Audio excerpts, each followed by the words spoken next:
Welcome to the Tao of Our Understanding Recovery Podcast. In this podcast, we discuss mystical works of literature and how they relate to recovery. We hope you enjoy today's podcast episode.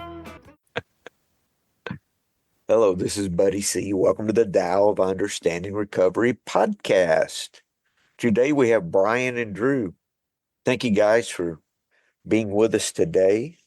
If you're new to the podcast, we talk about how Taoist, I don't say philosophy, but the Taoist approach to spirituality, I guess that would be a way to say it, has influenced our approach to spirituality, mostly in regards to our recovery. We're all in 12-step recovery of some kind. We all practice the 12 steps in our lives. And we just talk about how these different texts speak to us now. Today we're going to be talking about the Man of Tao. This is one of the stories from Thomas Merton's interpretation of the Chuang Tzu. Before we start, I do want to talk about a couple of things. One, a resource that we have for you at buddyc.org. The resource I want to talk about today is the bookstore. Full transparency, we make a little bit of money when you buy things from the bookstore. Not a whole lot. I think I get a check for I get a deposit in my account, usually for that, a couple of bucks a month. So it's not a huge money maker. I think the most I ever had when we first announced and started the bookstore was $20, $30 for a month. It's more of a resource for you than it is an income maker. We list all the books that we use here, including the book this story's from. We also list other spiritual books that have spoke to any of us there as well. So there's a pretty good list. Basically, you've got the list there. You've got Amazon links, and you go to Amazon and buy, or you can just find it there and go to it. We don't care. As long as you get the information, that's what we're interested in. Just another resource for you. Secondly, I want to talk about a synchronistic moment. One thing we find from this approach to spirituality is that we become more and more aware of what's going on around us.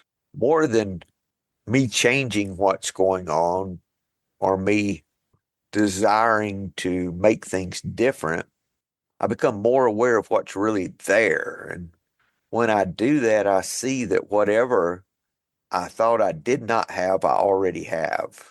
This is really I found this out in recovery, that this was a process of dropping, not adding, a process of dropping fear. I realized I already had this compassionate nature if I moved the foundation that I lived on. If I moved from a foundation of fear to a foundation of love, it was already there. So this is all about letting go. It's about surrender. If you didn't listen to last week's episode, I would highly recommend it. We talked about how to surrender to. Do we surrender to alcohol or whatever our addiction is, or do we find help to overcome it, or are we surrendering to what's going on there? And Drew, I have used your tug of war analogy several times this week. That is such a good analogy. And I'm glad that you shared it with us. Thank you. It really describes how it works.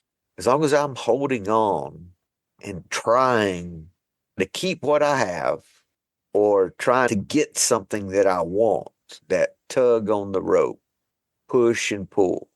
If I just let the rope go, man, there's the peace. And that's what surrender is for me. Mm-hmm. Okay, let's move on to our story.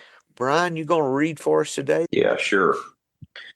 This is the Man of Tao. The man in whom Tao acts without impediment harms no other being by his actions. Yet he does not know himself to be kind, to be gentle. The man in whom Tao acts without impediment does not bother with his own interests, and does not despise others who do. He does not struggle to make money, and does not make a virtue of poverty.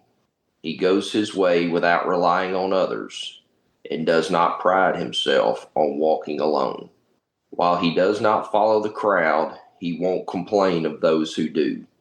Rank and reward make no appeal to him. Disgrace and shame do not deter him. He is not always looking for right and wrong, always deciding yes or no.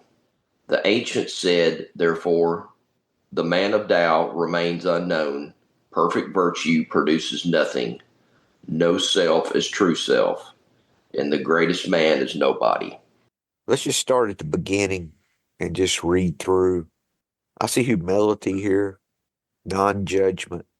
Actually lines up very good with A Course in Miracles lesson for today. A lot of times Course in Miracles just doesn't speak to me, but sometimes it's right on. If you use Google Calendars and you would like to download a calendar that has the daily Course in Miracles lesson in the calendar, I did a calendar a few years ago just for my own use. And I believe it will be in the episode notes. So if you want it, it's there. And then there's a thought for the day calendar as well. I'm going to read the Course in Miracles for today. It's lesson 344. No, actually, it's 347. Anger must come from judgment. Judgment is the weapon I would use against myself to keep all miracles away from me. I'm just going to read the whole thing. It's just a couple of paragraphs. Father, I want what goes against my will, and I do not want what is my will to have. Straighten my mind, my Father, it is sick. But you have offered freedom, and I choose to claim your gift today. And so I give all judgment to the one you gave to me to judge for me. He sees what I behold, and yet he knows the truth. He looks on pain, and yet he understands. It is not real, and in his understanding, it is healed. He gives the miracles my dreams would hide from my awareness. Let him judge today. I do not know my will, but he is sure it is your own, and he will speak for me and call your miracle to come to me. Then listen today, be very still, and hear the gentle voice of God assuring you that he has judged you as the son he loves. Course in Miracles is written very Elizabethan English. A lot of Course in Miracles is written as Jesus being the advocate. But when you get into Course in Miracles, it's not traditional Christian thinking. But there's something to get. It's a different language. We talk about everyone has a God language. It's a little different. That's a different God language. So can I overlook some of the things that might be that I might not believe in, or the way it's presented, and look behind the words, through the words, between the words, and see what's really there? It's like the finger pointing at the moon. The finger's not the important part, it's the moon. The way that was written is not that important. What's important is what it's speaking to. It's speaking to the fact that when I judge, I am really judging myself. So in this story, the man of Tao learns to live above judgment, really, of others, of himself, of valuing himself the same way others value themselves, and then not being critical of them for doing it different.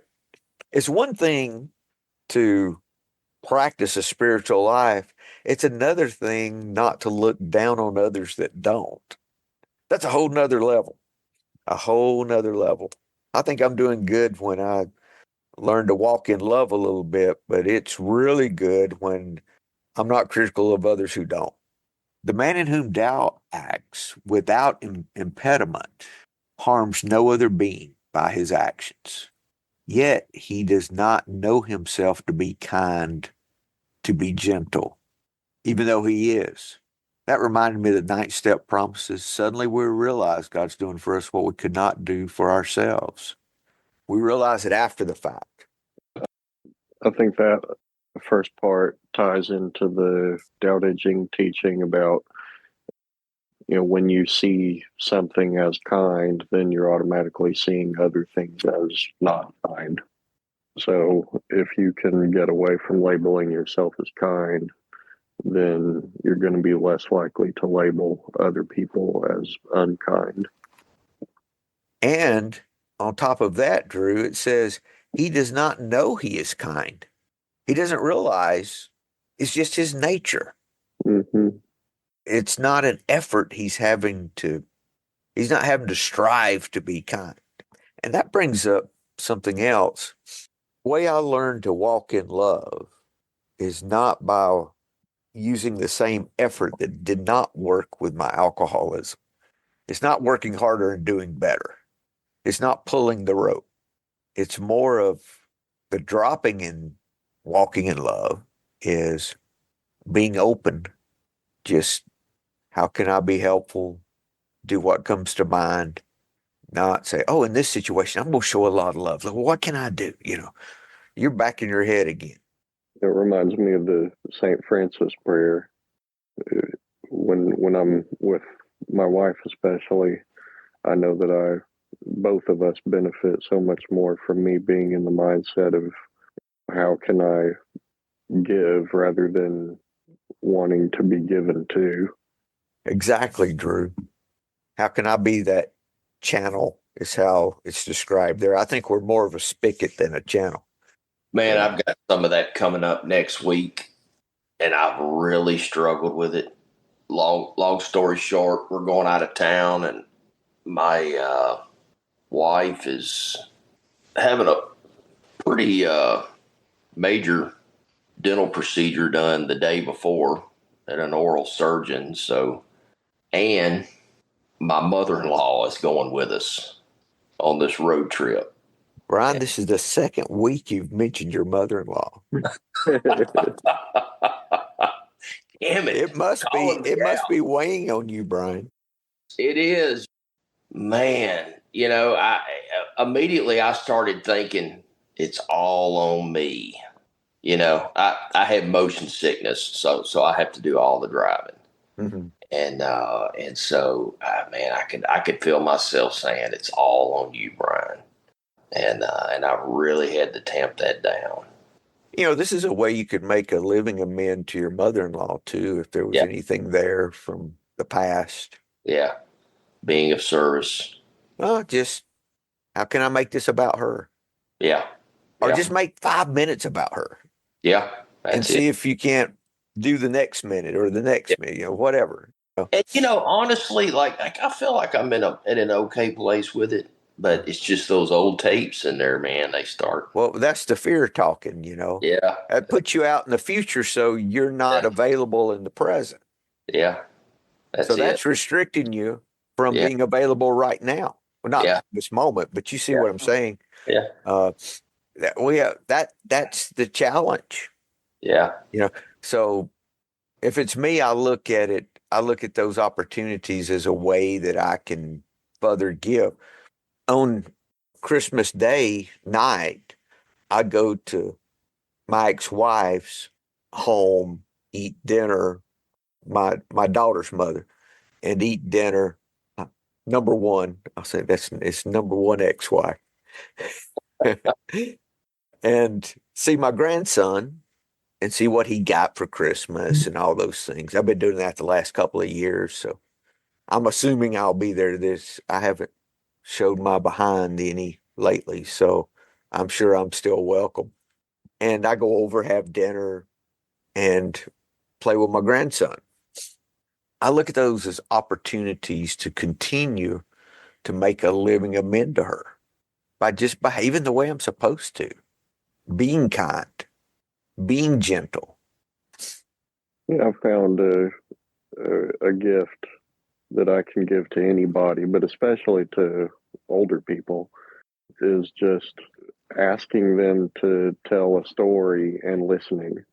Like, people just have so many stories that they'd really love to share and feel like nobody wants to hear any of them. But, and the older the person, the wilder the stories. Like there's some women I play pickleball with in their late 80s, and they've just got some crazy stories.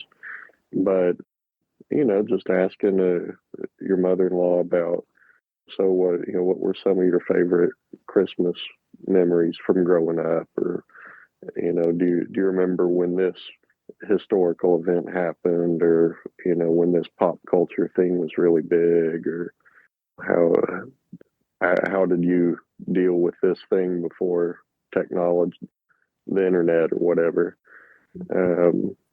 And then you don't have to do much work from there. Just sit and drive and let them tell their stories. And that's I found that just listening, just giving somebody space to talk and have somebody listening to them, that's a real gift. Drew, that's a bridge too far. I'm sorry. That We don't want to encourage them to talk, but we do want to be nice. Yeah. I'm thinking, shit, Drew, she's going to talk anyway, regardless. And talk. Well, I think kind of like steering the talking is. Yeah. I'm messing with you, Drew. Yeah. Yeah, but help them talk about something like, enjoyable rather than the last thing they saw on the news last night. Yes, I mentioned last week, that was a great thing about number two's mom. She's Armenian, didn't speak any English at all, but I could make a little sign for coffee and she'd make me a coffee, which was good. So that's the only communication I had with her. It was perfect. But yeah, I think, Brian, we just have to be available. That's it. Not make a huge plan or orchestrate. Be available in those moments. Yes. Regardless of who it is. Exactly. We all have opportunities. I think we have more opportunities during the holidays to make those living amends that we may not have an opportunity in other seasons, other parts of the year. So let's take advantage of those, This is kind of a synchronistic moment, and it's kind of in line with this reading. My wife was in the line at Starbucks the other day, and we're just coffee drinkers.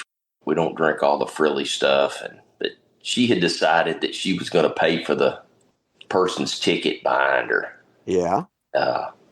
And so she pulled up there at the window, and the guy says, yours is free today. The person in front of you bought yours. Really? Yeah. And she said, well, I was thinking about buying the one behind me. And the guy said, well, are you sure you want to do that? Because I think it was like $17 or something like that. So my wife's like, yeah, I'll pay for it. Oh. It was multiple people. And on second thought, that must not have been God. No, I didn't hear that. Yeah. So, I just thought about that. So she did it. So. Oh, I didn't talk about our synchronistic moment today. I've totally skipped it. Oh, wow. Yeah. I think you did. You did. Yeah. Okay. Let's take a second, and I want to talk about one. Okay. I work with Transitions Daily, which is a daily email.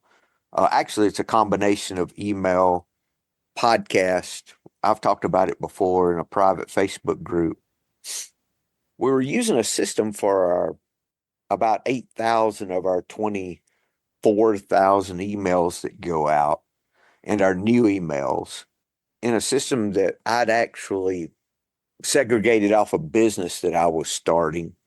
And I needed to separate it because this is finally launching.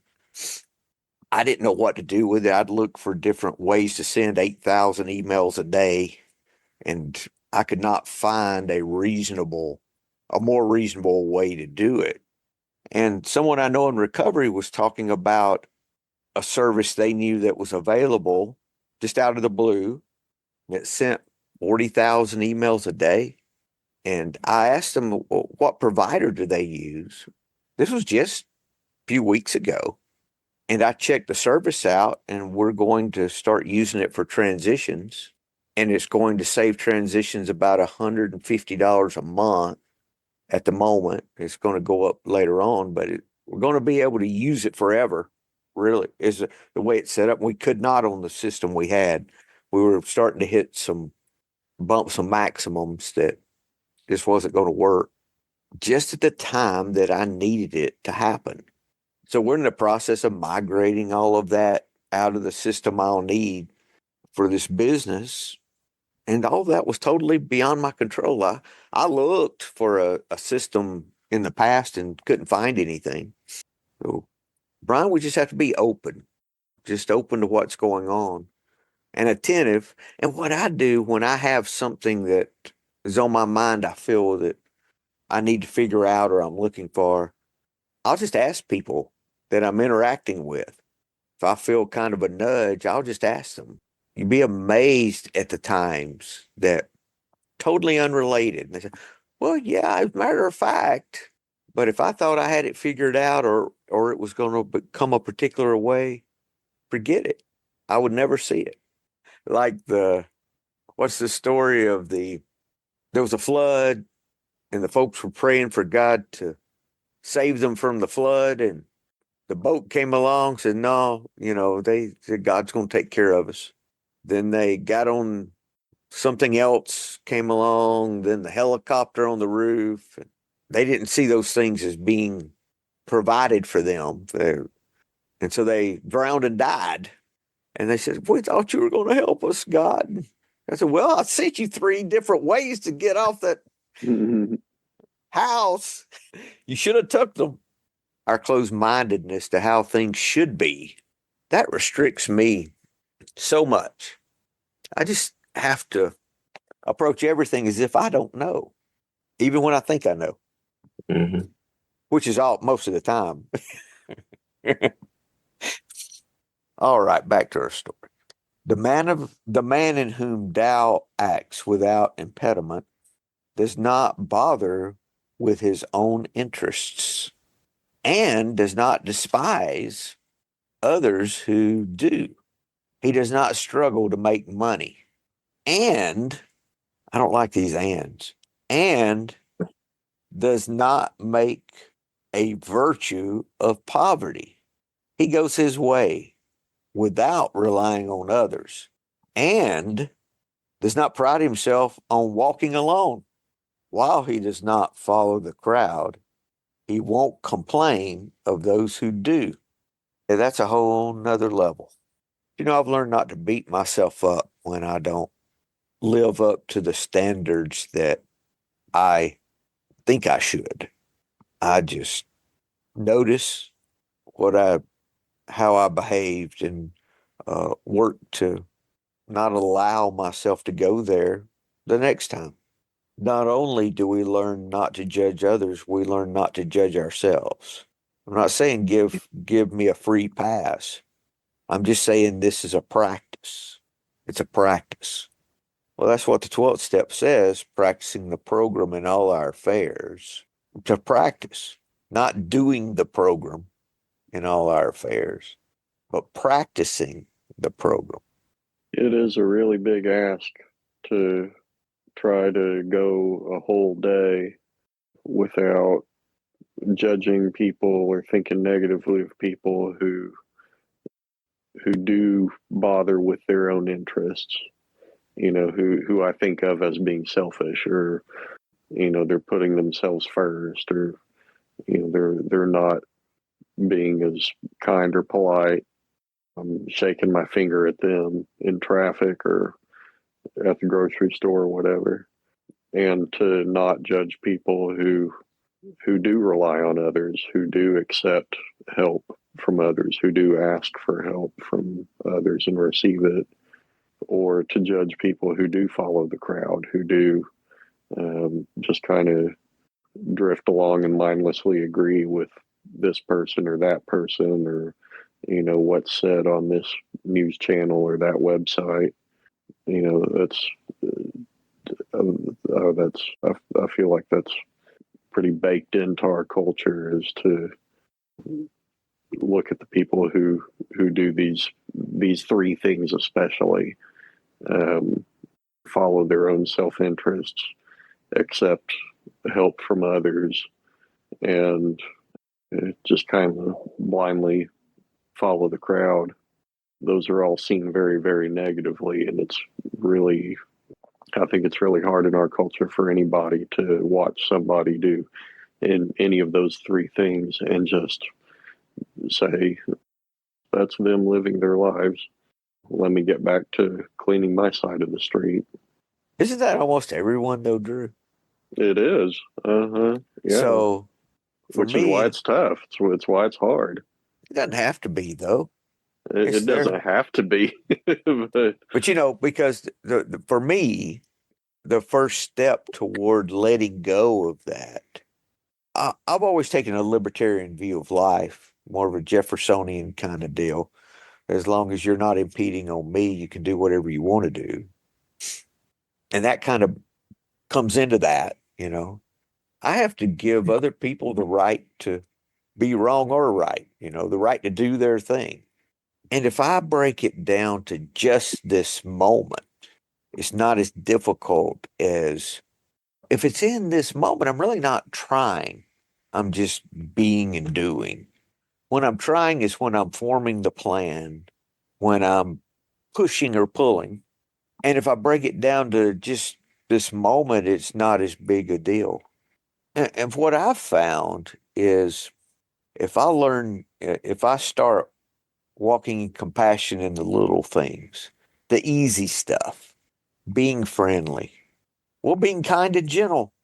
Didn't say the man of Tao changed the world. He let go of trying to change the world, really. It looks like the most spiritual thing you could do is help as many people change as possible. But this doesn't say that. I'm hearing he keeps his opinions to himself and just flies below the radar. Very much so. Mm-hmm. The millionaire next door kind of guy. Yeah. There's a line from the Tao Te Ching I really like about being a pattern for the world. Yes. So you're not out there actively trying to fix these people's lives and all that. That's so much interfering in other people's lives, and you don't want people interfering in your life. But just practice what you preach and focus on living in the moment, being kind, and not making an act of being kind, but just letting kindness be the default mode that you're in. Well, really, Drew, in reality, you're being yourself. Yeah. Because when you let go of fear, there's a great little book by Japowski, Love is Letting Go of Fear. And it really is. I would recommend that book to anyone that's having difficulty being kind. It's actually a lot of the principles from Course in Miracles. It's, as a matter of fact, the book's in the bookstore if you want it. Love is what? Love is Letting Go of Fear. Joseph, I think J. Jampowski. Oh, here it is right here. Love is Letting Go of Fear, Gerald G. Jampowski. Hey, it's available on my library right now. Cool. On my Libby for download. Oh, great. Those are free, right? Yeah. So it is now on my Kindle. I would read it. I've got a sponsee that's reading it. I don't know what he's going to get out of it. We'll see. He's always fighting somebody. And it is a synchronistic moment because I just finished a book on the Kindle last night. You like that one, Brian? Yeah, they just keep. He's always, man, he lives on the drama. Every time I talk to him, he's fighting with 2 or 3 different people about something, and he doesn't know why, Because you will. That's why you're fighting. Stop. Yeah. Okay. Times we got to fight though, but buddy. We got to have a hill to die on. Let's quit dying. Just surrender and quit dying. Yeah. Yeah. Stay off the hills. Yeah, when everybody you meet is fighting with you, that says more about you than it does about them. Yeah. Well, that's the thing. See, we attract what we give, we get back. If I'm giving judgment and I'm giving fight, guess what's going to happen? Mm. That's what I'm going to get back. Yeah. It's that simple. Yeah. Man, it is. And I contributed to my religious upbringing. But there was so much right or wrong.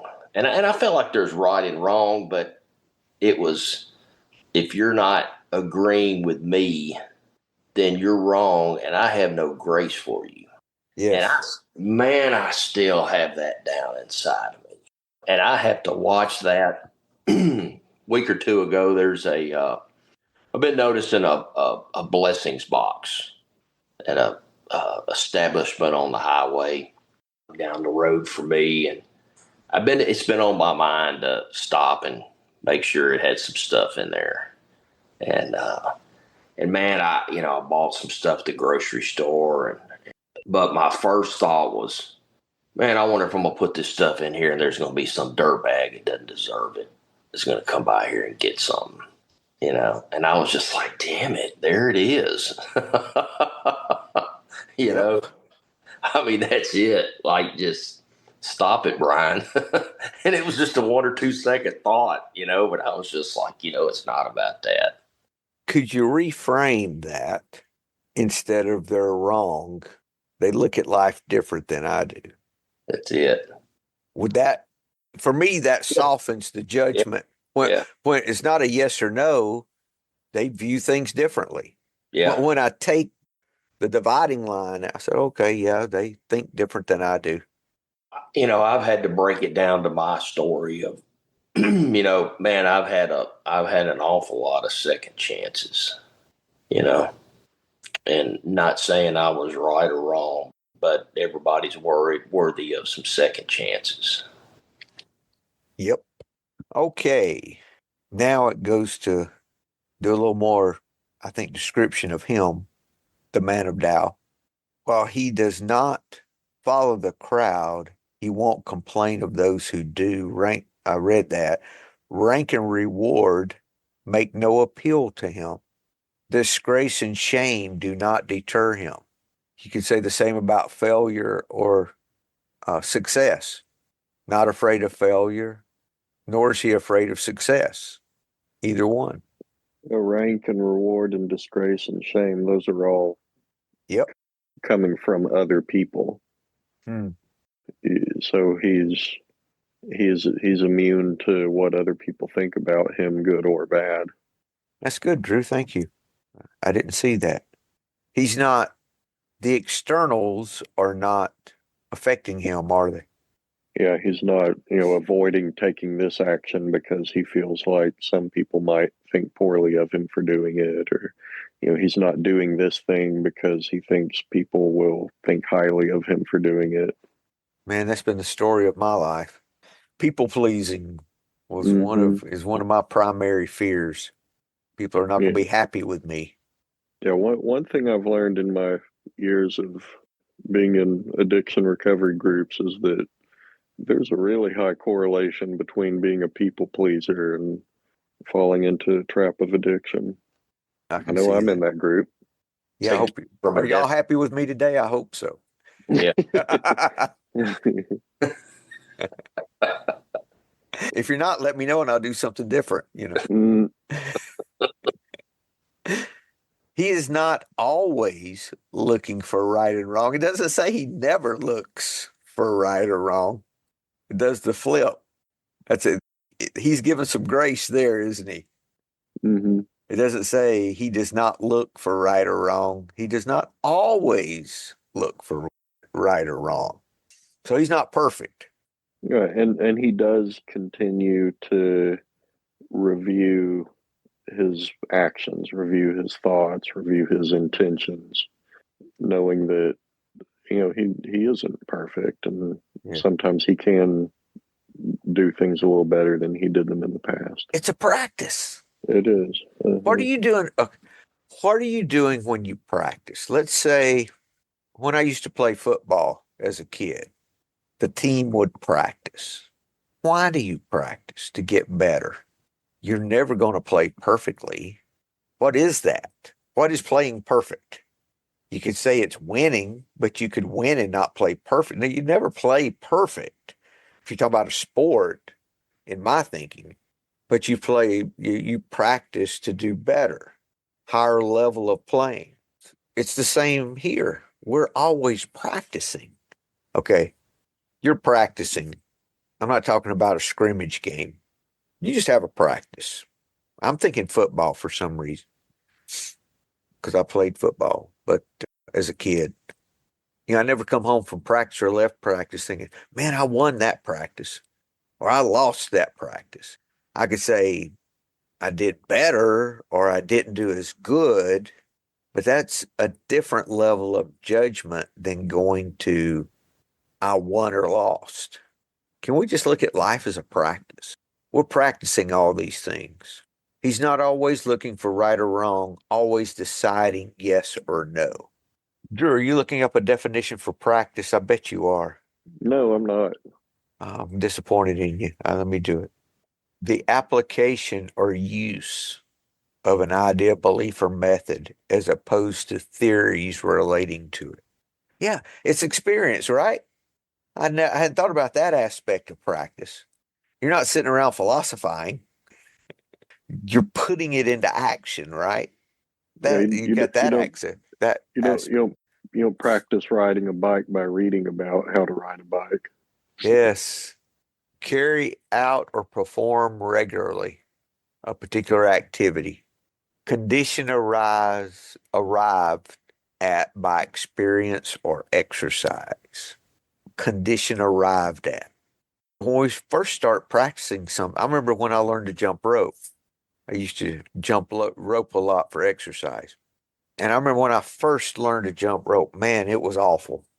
I could get like 3 rounds and my feet would get caught up. And I figured out I needed a better rope. I needed the surface I was jumping on, these things. But I learned the behavior. And then the more I practiced, the more I was able to go without tripping on the rope. Maybe compassionate living may be the same thing. Just practice. I didn't say I failed because I went out and tried one time and, it frustrated me and I stopped because I couldn't do it perfect. Do we think jumping into this way of life, we're just going to do it perfectly? Our recovery is a practice. What are we told to do if we have a relapse? We're told to get up and do it again.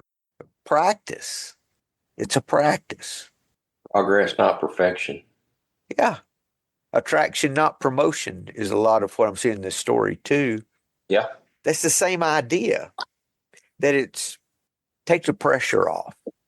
I think that's one reason why it's really helpful to hear experienced meditators say that they practice meditation. It's the more you meditate, the more you realize you're never going to be able to do it perfectly. It's What is always perfect a meditation, practice. Drew? What would it Exactly. be? Yeah, there is no. Yeah, I think a lot of people would say a perfect meditation is when you sit down and you have absolutely no thoughts whatsoever.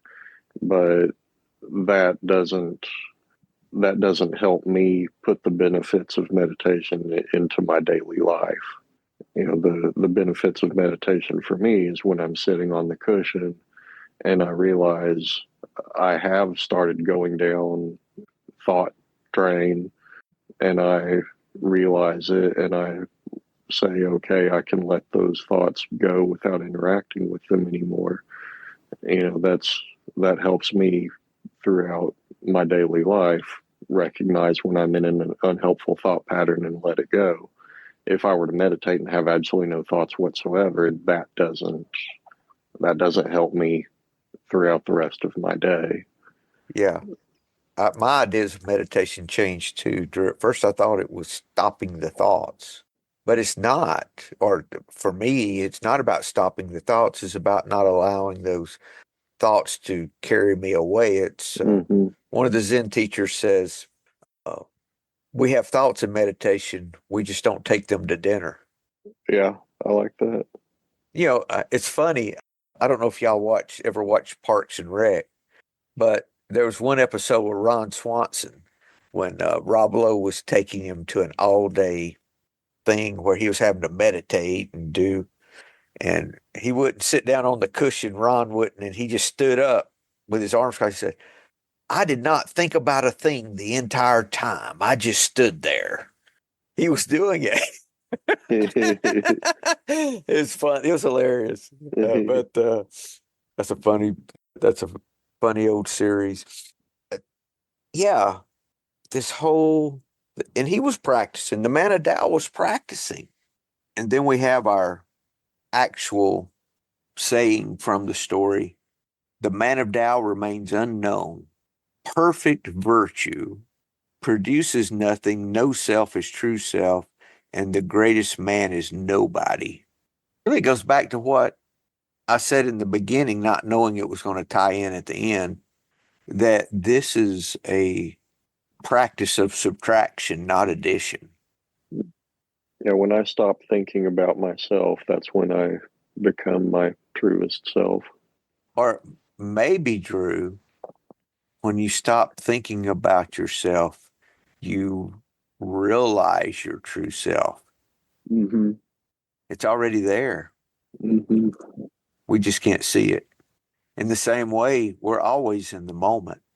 When I'm thinking about how am I going to get along with my mother-in-law next week, I've lost sight of that. Full disclosure and a little defense for myself. I get along with her, but I'm glad to hear that, Brian. I have expectations. That comes back to acceptance too. Yeah. We haven't talked about it, but the Man of Tao was in acceptance of all things being as they are. As they are. Exactly.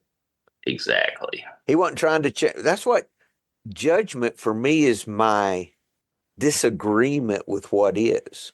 It's my ego. It's me saying I'm right. And you're wrong. Or me saying I'm wrong and you're right. It could go either way. I'm so sick it doesn't. Well, see, that's the pride in self-pity. The Yeah, two sides of the same coin kind of thing, Yeah. My ego, I had to defend myself. See there? Keep practicing, Brian. Keep practicing. I'll be back next week. Just keep practicing. That's it. Oh, and that attitude in practice, if you don't do it great, you don't beat yourself up. You just get up and do it again.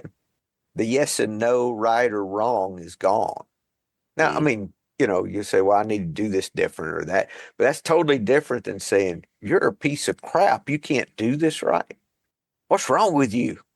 That's ridiculous. I'm learning to jump rope and I say, all these bad things about myself because I can't jump perfect the first time I try. It took weeks for me to learn to jump rope. I'm not coordinated at all. And it took weeks for me to learn to jump rope. Now I can. And that comes from practice. Somewhere in the recovery literature, it talks about, practicing these principles in all our affairs. 12th step. Yeah, 12th step. That's it. Yeah. Good conversation today, guys. Thank you. Absolutely. We are now men of Tao. We are men of Tao. I don't know. I don't feel like a man of Tao. I don't know. Are we? I don't know. I feel like Buddy. We will see. Usually the way I know is after the fact. Oh shit, I am not the man of Still Buddy. But I keep practicing. Don't beat myself up. nor do I criticize the others that I'm practicing with, because everyone's practicing, whether they realize it or not. Yeah, I feel like when I'm beating up others about something, judging somebody harshly about something, a lot of times it's a trait that I don't like in myself, and I'm doing a good job about not beating myself up for it, but turning around, instead of pointing the finger at me, pointing the finger at them. And, I just need to get over not pointing the finger at anybody. There's no peace and joy in pointing the finger. Mm. Have y'all heard that quote? It's talking about when you're pointing the finger at somebody that, I guess, like, I got one pointing at you, but the other ones are pointing back at myself. Yeah. Yeah, it's true. If I'm pointing a finger, it needs to be pointing at the moon, pointing at something else, not, never thought of that. If I'm pointing at them, I'm not able to point at what's real. My life should point at the moon. As long as it's pointing at you, as long as I'm pointing at you, that's not possible. You're not in the moment. I'm not drawing attention to what is and how compassionate living's changed my life. That's the moon. Just like books are not the moon. Books are the finger pointing at the moon. You're pointing at something greater. Just like these words we read today. It's not important that we learn these words so we can quote them. Do we see what's behind the words? That's the moon, the non-judgment. I don't see right or wrong. There's nothing to judge. I don't have to try not to judge. There's just nothing to judge. And it starts with just being open in this moment. How can I be helpful in this moment? No pressure to try to do something. Just when situations arise, take a breath. Course in Miracles again. Can I see this differently? Those are the kind of questions we ask in practice. That's more of the being than doing. Good conversation today, guys. Thank you. Very. Anything else before we close? Okay, well, you guys have a great week, and we'll see you next week. Thank you. Hello, this is Buddy C. I wanted to make you aware of several recovery-related resources that I've posted in the episode description. These resources include a list of recovery podcasts, a free sober meditation app, daily recovery email, shared Google recovery calendars. Hope you put some of these resources to use and have a great week. Thank you for listening to the Tao of Our Understanding Recovery Podcast. If you enjoyed this episode, please share it with your friends in recovery.